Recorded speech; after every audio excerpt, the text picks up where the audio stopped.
Before we begin this video, I would just like to say this is not financial advice and always make sure to do your own research. Welcome back to Sharkhead. Today we will be getting into a guide of how to get into the world of dealing JPEGs to anonymous strangers. NFTs. This one may be lengthier than the other ones, but it is high in its practicality and it is a step-by-step guide to earning cryptocurrency, mostly in Ethereum, where you can build your wealth quite efficiently and more effectively than other forms of investing we covered, such as stocks. If you haven't watched our last video yet, the link is in our description, so check it out. Make sure to like and subscribe if you want to see more videos like this one. In our last video, we covered what NFTs are, how they work, and what makes them so valuable. Today, we will be explaining how to begin buying and selling NFTs and what to look for and avoid when trading. So, the very first thing you need to do when trading any NFT is you need to have a crypto wallet. A cryptocurrency wallet is a device, physical medium, program, or service which stores the public and or private keys for cryptocurrency transactions. In short, a wallet is a device that allows you to store, send, and receive cryptocurrency. There are two types of wallets, a hot wallet and a cold wallet. A hot wallet is one that is connected to the internet, like Google Chrome, while a cold wallet is a physical piece of hardware that stores your crypto. In this video, we will talk about only hot wallets, as those are what you use for NFTs, and we will discuss the benefits and limitations of both in a different video. The two most popular wallets are MetaMask based on the Ethereum blockchain and Phantom based on the Solana blockchain. Ethereum-based wallets are much more popular since Ethereum-based NFTs are more popular, which is due to a majority of the large projects being on the Ethereum blockchain. To download the MetaMask wallet, all you need to do is go to metamask.io and follow their instructions on how to set up their wallet. This goes for the same as the Phantom wallet. Just go to phantom.app and follow their instructions. Now, to fund your MetaMask wallet, you can either buy Ethereum with a debit card or Apple Pay directly within MetaMask by clicking Add Funds. Or you can purchase Ethereum on the crypto exchange you use, for example, Crypto.com, Binance, Coinbase, Kraken, etc., and then send it to your wallet by copying your MetaMask wallet account address. Both require your parents' permission, so good luck with that. Next, we'll get into security. Security for your wallet is crucial in this space, especially when everything is online and digital. Yes, that protection is crucial in your finances and also some other sussy activities. Hackers and scammers are unfortunately getting more creative in this space. It is incredibly important to double check your URLs to make sure they are legitimate websites. You should always be aware of impersonators and scammers and bots. These will look like real websites, profiles, etc., but will have fake links. Do not trust any links in your direct messages unless you personally know the person messaging you. You should never give anyone your seed phrase or click on or download any unknown links that you are not familiar with.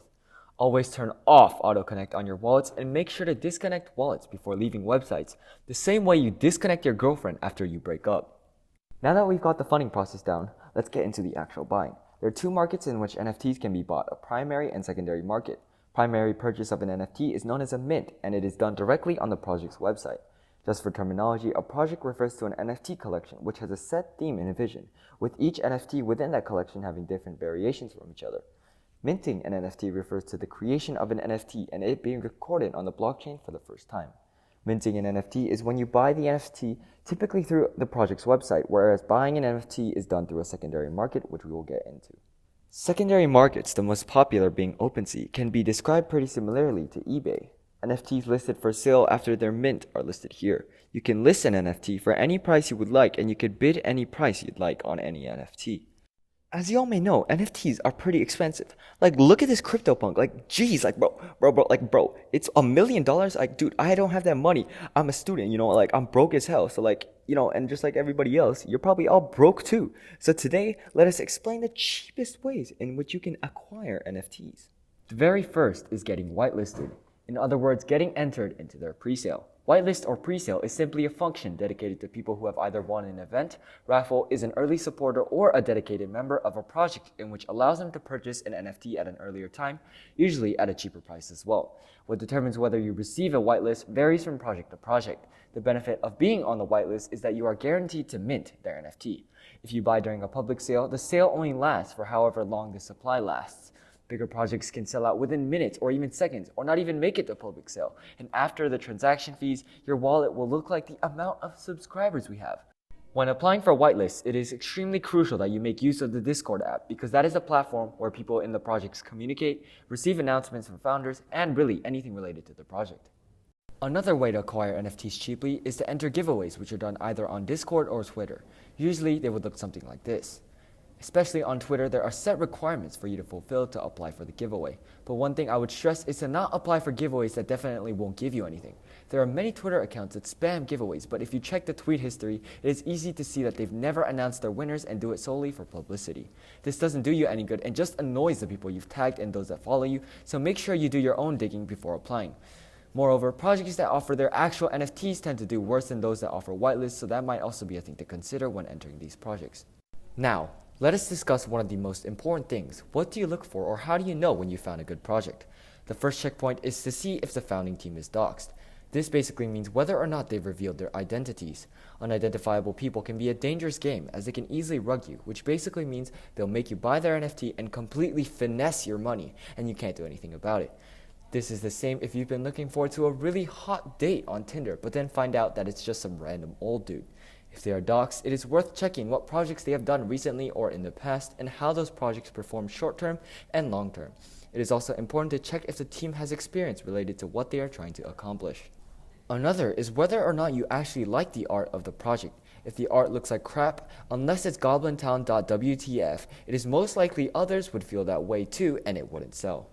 The third is whether or not the NFT has actual utility. If the project is only meant to be a PFP and has no real-world benefits, there may be no point in buying. The fourth is how the community is, especially its engagement on Discord and Twitter.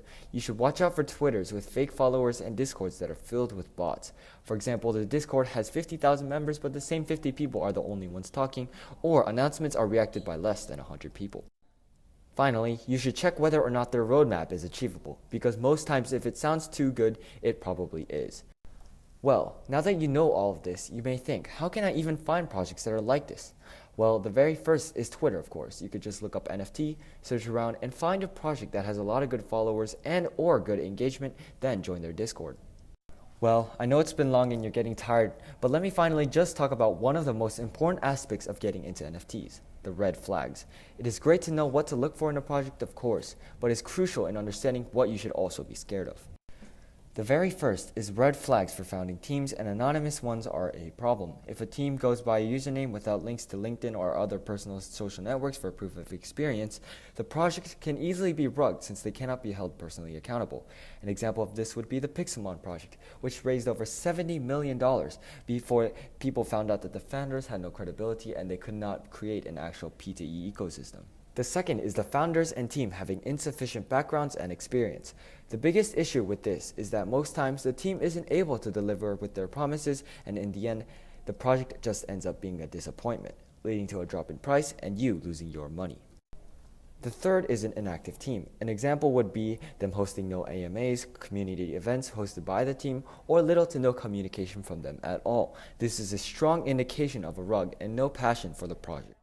As for things to watch out for in marketing, paid Instagram posts on NFT influencer accounts or even advertisements on social media platforms itself tend to be coming from projects that will not perform well. Marketing budgets should be spent in a better fashion than places like Instagram. Finally, community red flags. The first is inactive members or bots. This is the case when a Discord server has a lot of members but only the same people are in chats. A successful project has many active users despite small numbers, and if the one before is the case, there is a high probability that the members are fake. For example, the NFT project Cyberknights had 73,000 members in the Discord, but the chats were completely dead. Some others are grind servers where they force you to get a certain level, for example, level 25 to get a whitelist, or you have to invite 20 people to get whitelisted, which really adds no value to the community and project itself whatsoever. At the end of the day, you should trust your gut. If something seems too good to be true, it most likely is. Please do your own research before YOLOing into projects because of hype. Stay safe out there. Thank you. Make sure to like and subscribe, please, please, please.